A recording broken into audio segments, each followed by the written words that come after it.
नमस्कार, मैं हूं विनय पाठक। आज हम बात करेंगे मुंबई महानगर पालिका के बजट की। जी हाँ, देश की सबसे बड़ी मुंबई महानगर पालिका मुंबई की है, जिसका बजट पास कर दिया गया और जिसका बजट पास किया है उसके प्रशासक इकबाल सिंह चहल ने। जी हाँ, और वो बजट 53,000 करोड़ रुपए का बजट पास किया गया है।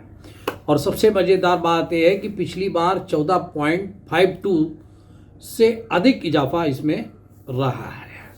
1985 के बाद पहली बार जब देश के सबसे अमीर नगर निकाय के प्रशासक इकबाल सिंह चहल हैं, उनके समक्ष बजट लाया गया, उन्होंने बजट पास किया। और वो भी क्यों करना पड़ा, उसका सीधा सा कारण है कि पार्षदों का जो कार्यकाल था वो 5 साल का कार्यकाल जो रहता है वो 22 मार्च 2022 को समाप्त हो चुका था। मजबूरन प्रशासक को बजट पास करना पड़ा। मुंबई के आयुक्त, नगर निगम के आयुक्त इकबाल सिंह चहल ने बीएमसी मुख्यालय में आगामी वित्त वर्ष के लिए बजट पेश कर दिया।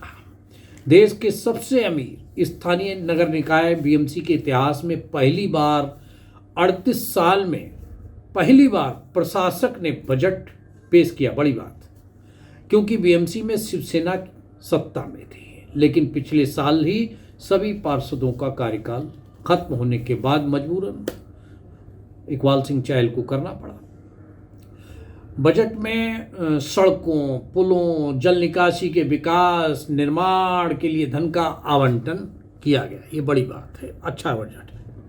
कई महत्वाकांक्षी परियोजनाएं भी जैसे गोरेगांव, मुलुंड लिंक रोड, अलवड़ीकरण संयंत्र, मुंबई तटीय सड़क परियोजना का दूसरा चरण जो पश्चिम उपनगरों में बरसोवा को शहर के उत्तरी छोर में दहिसर से जोड़ने का काम करेगा, बजट में इसका उल्लेख है। पिछले साल के मुकाबले इस बजट में 14.52 की बढ़ोतरी है, तो 6,670 करोड़ के लगभग रुपए की बढ़ोतरी की गई। पिछले साल बजट 45,949 करोड़ रुपए था और बजट इस बार जो है 50 के पार चला गया। मुंबई नगर निगम के इस साल के बजट को 800 करोड़ रुपए कोस्टल रोड के लिए और 3,545 करोड़ रुपए की मदद की जाएगी। मुंबई नगर निगम के इस साल के बजट में सड़कों और पुलों के लिए 4,925 करोड़ रुपए आवंटित किए जाएंगे। बढ़ाया है तो उसका फायदा भी इस क्षेत्र में मिलेगा। भाई, मुंबई नगर निगम के इस साल के बजट में कोई बड़ा नया प्रोजेक्ट नहीं लिया गया है। बहुत बड़ी बात है। मतलब वो कोई नया प्रोजेक्ट नहीं लिया गया, इसका सीधा सा मतलब ये है कि जो मुंबई है उस मुंबई को सजाने, संवारने और सलीके में लाने का प्रयास किया जाएगा। सुंदर मुंबई, स्वस्थ मुंबई, अच्छी मुंबई बनाने का प्रयास किया जाएगा, इसलिए कोई बड़ा प्रोजेक्ट नहीं लिया गया। मैं समझता हूँ ये काफ़ी हद तक ठीक भी है। पहले जो हालात मुंबई के हैं उस मुंबई को उसी दशा में प्रगति की जाए, विकास किया जाए। जिन परियोजनाओं को हाथ में लिया गया है उनके लिए पर्याप्त प्रावधान किया है, मतलब बहुत अच्छी बात है। जो हाथ में प्रोजेक्ट हैं उन्हीं को पहले सजाया संवारा जाए। नगर निगम चुनाव के मद्देनज़र टैक्स में कोई बढ़ोतरी नहीं की गई है। ये भी एक अपने आप में बहुत बड़ी बात है। कोई बढ़ोतरी नगर निगम के टैक्स में नहीं की गई है। मुंबई वासियों के लिए ये बहुत सुखद खबर है। इस बजट में जल आपूर्ति परियोजना विभाग के लिए 1,376 करोड़ रुपए दिए गए हैं।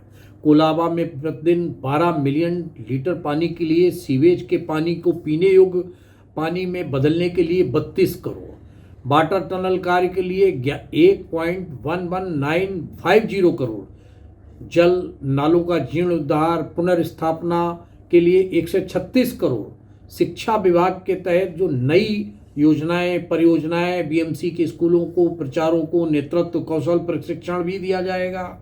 बीएमसी के स्कूल छात्रों को स्किल डेवलपमेंट ट्रेनिंग को लेकर स्किल डेवलपमेंट पर जो मतलब पूरा फोकस है, इस पर ज़्यादा जोर दिया जा रहा है, जिससे मैं समझता हूँ कि इससे विकास बढ़ेगा। कोई दिक्कत नहीं है, बहुत अच्छी चीज़ है। बीएमसी इस बार प्रशासक की नियुक्ति थी और स्वतंत्र होकर इकबाल सिंह चहल ने कोई उसमें वो नहीं रखा, बड़ा खुल के उन्होंने बजट को पेश किया और जो सराहनीय मैं कह सकता हूँ। यही नहीं, अब एक पारदर्शिता ला रहे हैं शिक्षा विभाग में। जो विद्यालय के प्राचार्य होते हैं, शिक्षक होते हैं, उनके लिए तबादलों के लिए ऑनलाइन सॉफ्टवेयर तैयार करने की योजना बन रही है। विकलांग छात्रों के लिए सामग्री खरीदी जाएगी। बीएमसी स्कूलों में सीसीटीवी कैमरे, talking protection wall, innovative math एवं साइंस सेंटर का निर्माण भी कराने का फैसला है। यानी कि शिक्षा जगत में बीएमसी ने कतई अपना फोकस केंद्रित कर लिया। इकबाल सिंह चहल, आप बधाई के पात्र हैं। सही मायनों में देखा जाए कि आपने शिक्षा को, आपने वो समाज की वो नस पकड़ ली है कि शिक्षा अगर बेहतर होगी तो समाज अपने आप तरक्की करेगा। ये बहुत बढ़िया, मैं आपके लिए इसके लिए शुभकामनाएं देता हूँ चहल साहब। मुंबई नगर निगम के इस साल के बजट में 7 एसटीपी परियोजनाओं के लिए जो 2,792 करोड़ रुपए का भी आपने प्रावधान किया है। यही नहीं, मुंबई नगर निगम सामाजिक प्रभाव, जिसमें महिलाएं, विकलांगों, वरिष्ठ नागरिकों, तीसरे पक्ष प्रावधान, महिला बचत समूह के लिए 11.65 करोड़, महिला आर्थिक सहायता योजना के लिए 100 करोड़, विकलांग व्यक्तियों के लिए वित्तीय सहायता के लिए 25.32 करोड़, तृतीय जाति के लिए पहली बार 2 करोड़ की आर्थिक सहायता की गई है। तृतीय जाति आप समझते हैं, आर्थिक सहायता बीएमसी के द्वारा 2 करोड़ की आर्थिक सहायता पहली बार बीएमसी, मुंबई बीएमसी इकबाल सिंह चहल जी लेके आए हैं। और वरिष्ठ नागरिकों के लिए 11 करोड़ रुपए की सहायता, महिलाओं के लिए प्रशिक्षण जो दिया जाएगा 6.44 करोड़। बजट में रेन वाटर चैनल के लिए बड़ी बात 2,570 करोड़ रुपए का प्रावधान किया गया है। रेन वाटर मतलब आप समझ सकते हैं मुंबई की बारिश की हालत और उसके बाद उसको संभालना और कैसे काम करना। मुंबई अपने आप में इसके लिए भी इकबाल सिंह चहल ने बड़ा ध्यान दिया है कि मुंबई में पानी न भरे, जल निकासी रहे, और पानी का मतलब रेन वाटर के लिए उन्होंने बहुत अच्छा प्रावधान किया है। फायर ब्रिगेड के लिए मुंबई ने 227 करोड़ का प्रावधान किया है, बहुत अच्छी चीज़ है। मुंबई के वायु प्रदूषण को कम करने के लिए एक वायु प्रदूषण नियंत्रण कार्य करने की योजना पेश की गई।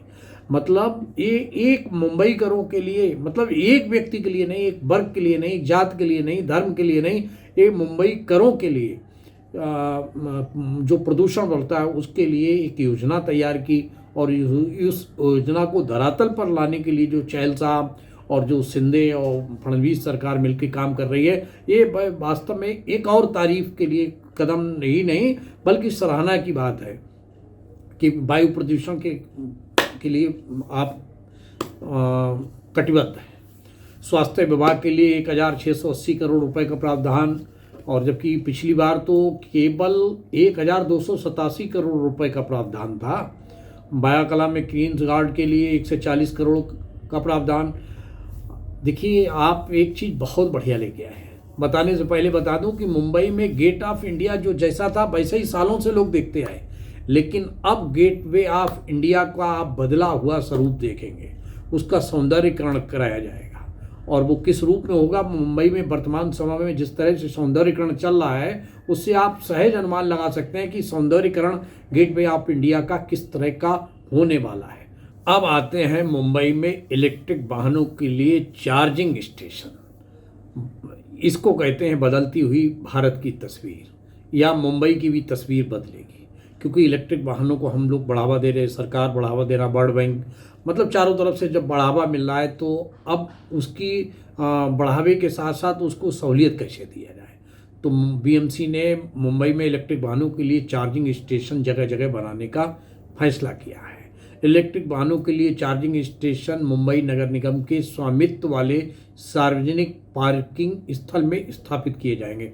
जो पार्किंग स्थल हैं वो भी एक तय कर लिया कि क्या कहाँ बनाए जाएंगे, कैसे बनाए जाएंगे, तो उनका बजट भी पास कर लिया। जहाँ सार्वजनिक पार्किंग होगी तो वहाँ चार्जिंग स्टेशन लगेंगे जो निजी कंपनियों द्वारा स्थापित किए जाएंगे, और नगर पालिका के लिए राजस्व बंटवारे के आधार पर राजस्व जुटाने के प्रयास किए जाएंगे। क्योंकि जब आर्थिक व्यवस्था ठीक नहीं होगी तो कैसे मनपा आगे बढ़ेगी, मनपा क्षेत्र का विकास कैसे होगा, मुंबई का विकास कैसे होगा। तो इसके लिए राजस्व जुटाने के लिए मुंबई ने, और ये भी एक बहुत अच्छी सोच। और गेट ऑफ इंडिया का जिस तरह मैं पहले ही बता चुका हूँ, ये अपने आप में एक नई बात है, क्योंकि हम सालों से देखते आए कि गेटवे ऑफ इंडिया जो जैसा है वैसे ही बना हुआ है।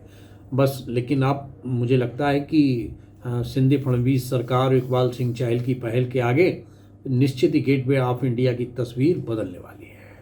अच्छा, साथ ही एक और भी चीज़ आई है कि मुंबई नगर पालिका के बजट में गोरेगांव मुलुंड लिंक रोड के लिए बीएमसी ने 1060 करोड़ रुपए का प्रावधान किया है।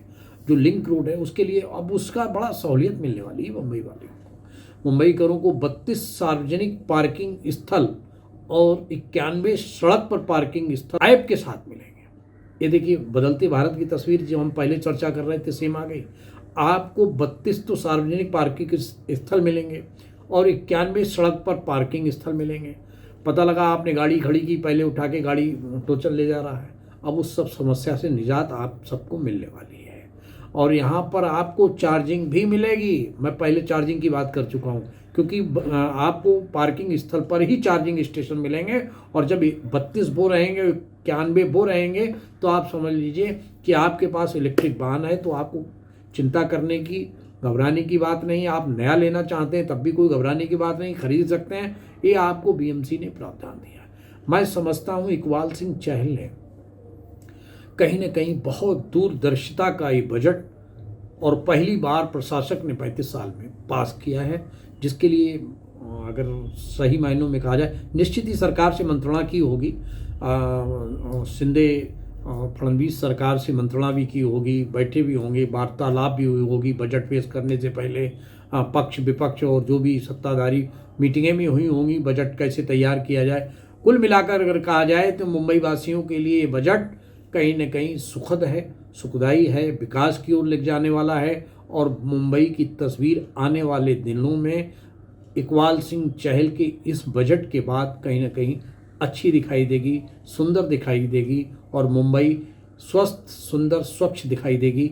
इसी कामना के साथ कि ये बजट आप सबके लिए, मुंबईकरों के लिए और हम सब के लिए एक नया सवेरा लेके आए और विकास के पथ पर हम लोग बढ़ते रहें। नमस्कार।